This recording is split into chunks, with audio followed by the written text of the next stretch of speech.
Last summer, the already weakened labor unions in this country, beset by infighting and strategic differences, splintered into two. Nearly a quarter of the AFL-CIO's membership walked out and formed a new union called the Change to Win Federation. Is this the last gasp of a long road to self-destruction, or the beginnings of a more potent social movement?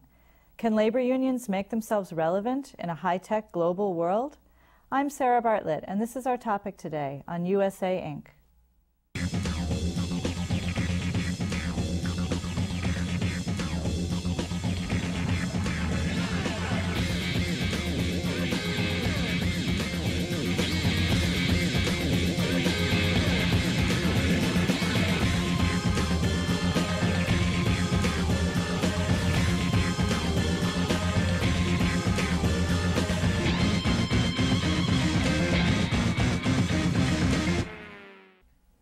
Joining us today is Jonathan Tasini, president of the Economic Future Group and a longtime writer about labor unions, most recently in his blog, www.workinglife.org. Jonathan, thank you for being on the show today. It's a pleasure to be here. This summer we saw quite an eruption in the labor union world. Can you tell us what happened? Sure. The AFL-CIO, which comprised about 57 individual affiliate unions, essentially broke into two pieces.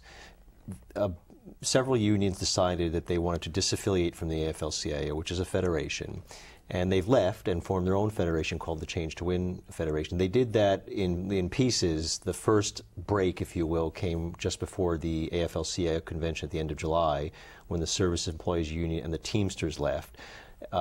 Subsequent to the convention, the United Food and Commercials workers left, as have the Unite Here, which is needle trades and garment workers. And I expect that the laborers will also leave within the next couple of weeks, and we expect that perhaps the farm workers, who are also part of the Change to Win coalition, will also leave eventually. Is this just inside baseball? Does it actually matter to the working person in America?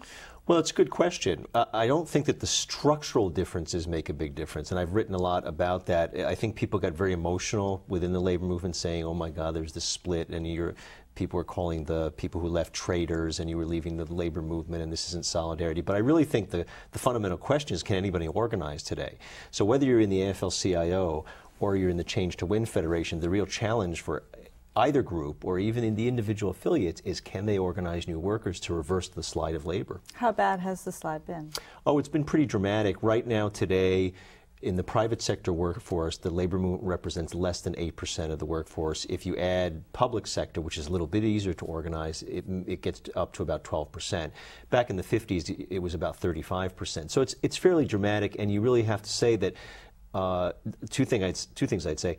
One is the labor movement really does not have the kind of sway it had on the economy once upon a time. And the other question is, has it gotten so low that it's too late? And we just don't know that yet. What do you think caused it to drop so precipitously? I think there are a lot of factors. The economy has evolved, obviously, and so as we move from a far fewer people working in hardcore manufacturing to a lot more service workers, that's where the labor base was in manufacturing, and so there was a little bit of a shift. Number two, globalization certainly affected that, and primarily I would say that both in terms of the trend of it moving from manufacturing to other types of work, there is also a lot more fear on the part of people to organize. Why would that be? Why would it be harder to organize the service sector, for example, than manufacturing? Well, in general, I think it's harder to organize today because companies are much more anti-union and much more willing to go after workers when they try to unionize. And if you look at watersheds, this one was a watershed just now, but if you go back to 1981 when Ronald Reagan broke the air traffic controllers strike, I think that was a watershed not because companies before that loved unions, but it was sort of a signal that in America today it was okay to break unions and really go after them in a much more aggressive way. So you've really seen the last 20, 25 years of a much more aggressive stand on the part of companies in preventing unionization, and globalization has fit very well into that, because if someone tries to unionize and you threaten them and say, if you pick a union, we're going to move our production abroad, that's a pretty scary thing. What kind of policies are coming out of the Change to Win Federation? I mean, do they have a different concept here? Is it going to change? Well, we're going to see. Right now there's a lot of very strong rhetoric, and I think if you look at the track record of many of the unions and the people involved, they do have a good track record of organizing, and that's their focus. They're going to have in some way, they're going to operate a little bit different than the AFL-CIO.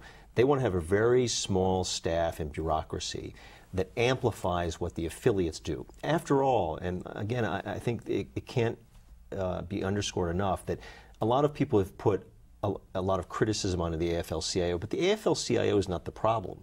They're a federation, and they're weak by the nature of the way it's structured. The responsibility to organize is the individual affiliates. The Teamsters, AFSCME, SEIU, all the names that people know, the communication workers, they're the ones that recruit members. So the question in what the Federation wants of this new one, the Change to Win Federation, they want to have a very small staff that amplifies the organizing efforts of their individual affiliates and focuses in a single-minded way on that and has much less focus on politics. So there won't be alliances, for example, with the Democratic Party? I mean, that's going to change? Well, interesting question. Some of the leaders of the Change to Win Federation have explicitly said, we do not support and we will not support people just on party label. And whether that means they're actually going to support Republicans or independents, or at the very least punish Democrats that they feel, for example, vote wrong on issues like CAFTA, the Central American Free Trade Agreement, is yet to be seen. But they're certainly saying that the first order of business is organizing more members, and that frankly makes more sense. It's about numbers. If you look at the last presidential election, there is only so many union members you can get out to vote, and when you start hitting a ceiling of just 8%, you just can't get enough more union members out to vote to influence an election. Is it possible that we're just at an age where there isn't really any need for unions, or there isn't any role for them? I mean, culturally, I don't hear a groundswell of young employees, for example, saying, oh, I can't wait till I'm old enough to join the union. I mean, it just doesn't have the same... It's not hip. No, and I just wonder, is it dying because it should die a natural death? And what are the implications of that? Oh, so a few questions. One is, do we still need them? And I would argue that absolutely yes, we do need them. And simply, if you look at the economic data, wages are flat or sinking. 45 million people do not have health insurance. The private pension system is being obliterated, partly by companies going bankrupt, but tens of thousands of people who invested their earnings at one point for deferred someday having retirement, that's gone. And you can just go down a whole list. Unions are absolutely needed because what it means is really workers organizing to have some power at work and being able to protect their livelihood. That's simple. So why does it matter?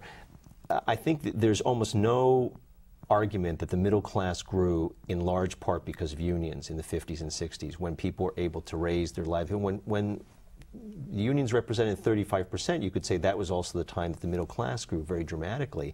And now I think that you can look at the growing divide between rich and poor and the concentration of wealth at the higher end and absolutely parallel that with the decline of unionism. So really, the question is it important is really a public policy question. I have a particular opinion. Now, about young people, I actually did a little focus group not too long ago with some young people, very anecdotally, not scientific. And it turns out that they're just as unhappy about their working conditions as people were 50, 60 years ago, but you're absolutely right. They don't think of unions as the solution. So I would say unions do have a role, but they have to figure out how to appeal, particularly to young people. And what is the disconnect? I mean, you're telling us the reason that we're all in this terrible state that we're in terms of wages and in terms of benefits is that there is no union to represent us. Are we all stupid that we're not joining unions? I mean, if it was so obvious that that was the solution, wouldn't more people be joining? I guess I would say two things. One is to go back to what the point I made before. I think it's very hard to join unions. The law is broken in this country. It's very scary. Actually, what's interesting, if you look at polls going over the last 30 or 40 years, the number doesn't change dramatically in terms of the percentage of people who would like to be in unions. It might bump up here and there a point or two, but it's pretty been consistent about the number of people, the percentage of people who would like to have a union. So it's really the fear. The second thing is, people don't think about unions because it is true that they're not relevant and they haven't really connected with people, and that's on the unions' back. I mean, the unions have not evolved. Frankly, I think that we need better faces for unions, not the old white guys who are in their 60s and 70s. I'm a white guy too, obviously. But, somebody, if you're 20 or 25 and you look at the leadership of the union, if you want something to draw you in, it isn't the kind of leadership that they see often. Are you hearing anything imaginative about what can be done to try to make those connections to the next generation of workers? I think that some unions are trying that. For example, there's a lot more effort to involve bringing music into unions, rap music, all sorts of new music that connects to younger people. Mm-hmm. And I think unions, particularly the service employees union, makes it a part of everything they do. And I also think that there's somewhat of a more effort to develop a mentoring program to bring young people in. Over the last few years, both the AFL-CIO and some of the unions now have had something known as Union Summer, where college kids, oftentimes they take internships doing this or that job. They've actually devoted themselves to union organizing. But look, it's a hard job, and it's a very hard thing to reverse this slide. What about diversity? I mean, as you said, the leadership, at least, has been very white and considerably older than the next generation, certainly. Any sign of hope on that front? Well, it depends. The labor movement's not monolithic, and it depends where you look. If you look at the local level in different states or communities and cities, there's a lot of diverse leadership rising up and to positions of power. At the national level, you still see a much more homogeneous white male leadership, and I think that hurts the labor movement, frankly. There are far more women involved in the labor movement, but in terms of race, it's still far more white than it should be, particularly because the organizable workforce is increasingly an immigrant, non-white workforce, and they tend to be more interested in unions than whites have been, at least recently. Where do you get that evidence from? Well, where they've actually organized, for example, the Immigrant Freedom Ride, that was a very big thing that swept across the country, was about immigrant rights, and that just bubbled up everywhere. Unions like Unite Here, for example, and organizing in casinos and hotels in particular. There's a tremendous number of workers of color who are interested in joining unions, and they've done polling that shows that. We'll be right back. The Zicklin School of Business at Baruch College of the City University of New York is the largest and most diverse accredited business school in the United States, offering high-quality, full-time and part-time degree programs at the undergraduate, master's, and PhD levels. For information about the Zicklin School of Business, please visit our website, zicklin.baruch.cuny.edu. That's zicklin.baruch.cuny.edu. Welcome back. I'm speaking with the president of the Economic Future Group, Jonathan Tasini. Jonathan, we mentioned at the beginning of the show that you have a blog. Do you want to just tell us briefly about that? Yes, it's become more than I thought it ever would be. It's a blog that I started about a year ago, in some way just for friends, and it's turned out to be, and I don't want, it's not that I'm bragging about it, people tell me it's become an important source of information for people. And I think it's done that mostly because it's a place where people can debate what's going on in the labor movement. And frankly, the debate has not been a great strength of the labor movement, at least not an open debate. So I do this every day at least once. You want to give us the URL? Oh yeah, it's workinglife.org, and you can get actually to the blog through, that's the website homepage, and you can get to the blog through there. And what I really am interested in getting people to participate and ask so questions. Far? It's been a wild and woolly time sometimes. People sometimes, as these things do, get a little bit out of control. But there's been some, mostly more light than heat. And I think people enjoy making their contributions. And you find that people come from all over. And slowly but surely it's growing. So it's become an interesting More than a hobby. Yes, to my surprise. One of the topics that you've written about is CAFTA, and I just wanted to talk a little bit about globalization and unions and what you see, for example, CAFTA. Why was that such a lightning rod issue, and what's the outcome from your standpoint? Maybe explain a little bit, too, what it is. Well, the Central American Free Trade Agreement was a so-called free trade agreement, as I like to call it, which would lower barriers and create a so-called free trade region between the United States and Central American regions and the Dominican Republic. And it passed by just a handful of votes. 15 Democrats, as I like to call them, the CAFTA 15, voted with the many Republicans to pass it. And it passed by, 2 votes. It was very, very close.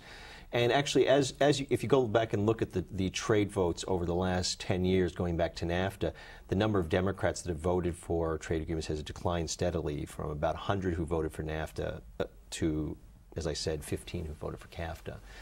And I think that the reason I call these so-called free trade agreements is, free trade in the theoretical notion that David Ricardo thought up, you could write that in about 6 pages. Easily done. Instead, what you get are these agreements. They're very, very thick with exceptions and for capital and investment, and the rights of people and workers is sort of tacked on as an appendage. And I think what happens is that reflects what happens on the ground, that companies do very well and workers generally get exploited. And I'm being very simplistic about it, but that's what it boils down to. And I think what I have argued, and lots of people have argued, is that we have to go about it a different way. Everybody believes in having some sort of trade, but the question is, who does it benefit? And the way I would write a trade agreement is you start from the position is, how is this going to benefit people? And you write that part, and then you figure out, okay, now how are companies going to support that goal? And right now it's the opposite. Now, what we saw with CAFTA, I think, was a concern about the unions losing more jobs to that area. And in a sense, did it not pit American workers against workers in those poorer regions of the world? That is, it's a good question. That's come up in past trade agreements, not just the CAFTA, but NAFTA. It's a tough thing for American workers to grapple with in that way, because you are going to lose some jobs. And I think that the labor movement has come a long, long way in arguing that other workers should benefit. The problem is that, particularly with CAFTA, there were demonstrations in the streets in almost every Central American country against CAFTA because the workers there felt they were being exploited. So it doesn't do any good for jobs to go from the United States to other countries if the people there are going to be exploited. Now, okay, so what's the solution? It's easily said but not done, which is global unionism. There has to be some way of working between countries, have unions work across borders. It's very difficult. Different cultures, different language, different bargaining. Some people have unions, some don't. Different countries, governments, and the way they interact with their unions. So it's a huge problem. I don't have the simple answer to it, but some of the unions in the Change to Win Federation and also at the AFL-CIO are really trying to grapple with that and trying to build long-term relationships with other unions. Probably the biggest global threat to the labor force here is in China, I would say. What do you see in terms of union thinking on that, and do they have any solutions for how to deal with that? Nobody has a solution to China. And I think that I have said, and I do believe this, that if the labor movement does not figure out the question of China, the labor movement will die in this country. Because and it's pretty weak to begin with. It's pretty weak, but you cannot solve the question of the labor movement here. And it's not just the private sector, but also the public sector and the standard of living here until you deal with China. And there's been some fascinating stuff out there that's come out recently that I think people need to understand, that China is not just the place where all the low-end industrial jobs are going to be, that very quickly within a few years they're going to be doing all the high-end work too, highly skilled, building aircraft, computer, at the high technical end, at very, very much lower wages. So that's going to draw even more work there. And at the same time, you know, I don't believe that you should just say, well, Chinese workers shouldn't raise themselves out of poverty. The question is how you grapple with this. And right now, the only way it's being grappled with is a race to the bottom based on wages. And I don't know how you do it, but someone has to put the brake on, say, stop. How do we turn this around and say, workers everywhere have to have a decent living? And how do we do that? How do we manage that across the world? Do you see any political parties that are really trying to work with the unions on this issue? Is there any hope of a smart thinking on this subject? Smart thinking is hard to come by from my point of view on this. This is not, although traditionally Democrats have been somewhat more supportive of unions than Republicans, this isn't a straight partisan issue because there are many Republicans who have voted against these trade agreements because they've affected their districts in North Carolina, for example, particularly in textiles. But generally speaking, one could argue that the Democratic Party is more, at least, sympathetic to that. But I don't see, so far till now, no one has come up from a political party and said, and drawn the line, and said no more trade agreements that are the so-called free trade of the past. Clean slate, we're going to start this anew. So you have a situation where you've defined China as being the biggest threat to the labor movement in this country, and no one really with any good solutions. Are there other unanswered questions that the unions are not grappling with that they should be?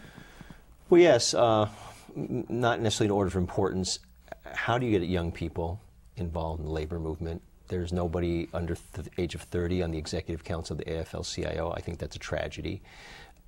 the big question is, how do you organize in the absence of a social movement in this country? I mean, there's always a cart before the horse question. Right now, there is no social movement in the country, a broad-based social movement, the same way that there was in the 30s and 40s and even the 60s, but particularly in the pre-World War II era, when millions of people joined unions in mass numbers.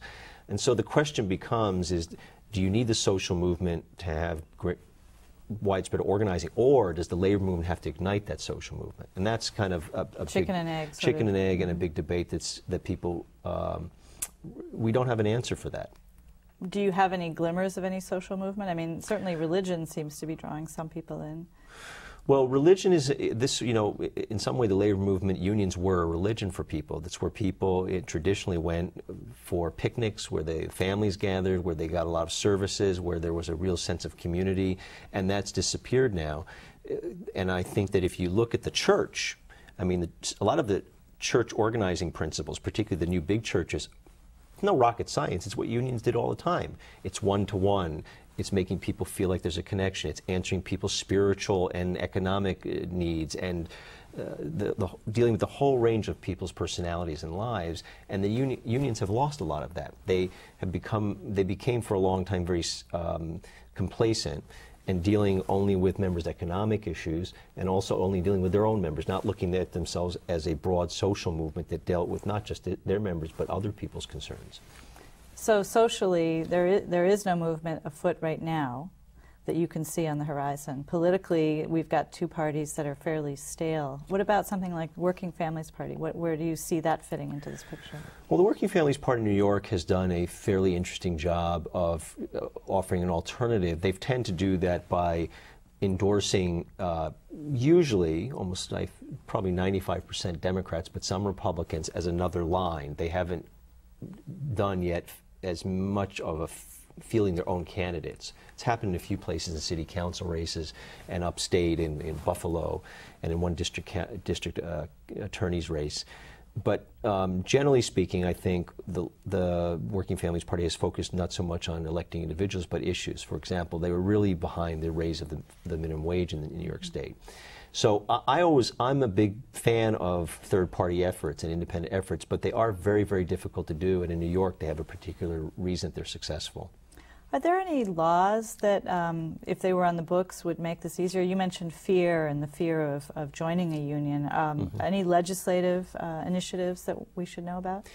There is something called the Employee Free Choice Act that has been introduced into Congress and has a fair number of signers. I believe almost all of them. There may be all of them Democrats, perhaps one or two Republicans. I don't think that has any chance of passing in the next 20 or 30 years, frankly. I think it's a pipe dream. I do think that the concept there is important, which is to give people the real right to unionize and to be in some way free of fear by making sure that if you vote for a union, things don't take forever to get a contract, that there's far more penalties. But frankly, I don't think that the legal system is the way to go, because I think that always offers the employer the advantage. They've got the lawyers, they've got the time, they've got the money, they can drag it out. I think really what you have to really be in a position to have leverage with a company and make it want to bargain with you. So that goes back to organizing. Yeah, it's really about organizing. In the old days, you know, back in the 30s, I wasn't born then, thank God, but back in the 30s and 40s, but even before the labor law was passed, millions of people joined unions because they had the leverage and because companies felt like they had to have unions, because there were people in the streets and saying, we're going to have unions. I think we have to get back to that. Well, that goes back to the social movement, and there's just no sign of it right now. No, and again, it is a cart before the horse question, chicken and egg question about what will motivate people to do that. I've been predicting this for a long time. It hasn't happened, but I keep thinking, when do people finally say enough? When do people who don't have health insurance finally say enough? I have to go to the streets, I have to find a union, I have to gather people. When is it enough that people lose their pensions and don't have decent wages? We've been fortunate to have Jonathan Tasini, president of the Economic Future Group, with us. Thank you, Jonathan, for being on the show. Pleasure. We'll be right back. Some people think of New York as the world's second home. The City University of New York, with students coming from 90 countries and speaking more than 155 languages, is the world's first university. Find us on the web at cuny.edu or call us at 1-800-CUNY-YES. With just 8% of the private sector workforce now unionized, down from 35% several decades ago, it's hard to conclude anything other than that traditional labor unions have failed. They have not found a way to capture the imagination of young, entrepreneurial workers struggling to find their way in a world driven by the internet and competition for their jobs that extends from Belize to Beijing. Yet the problems that labor unions historically addressed have not disappeared. Income inequality is a huge problem in this country, and it is growing. And the benefits that usually go along with jobs, health insurance, retirement accounts, pensions, these are steadily eroding as companies redefine them as luxuries that can no longer be afforded if they are to remain competitive. There is now no strong voice for the working poor, a segment of our society that is growing.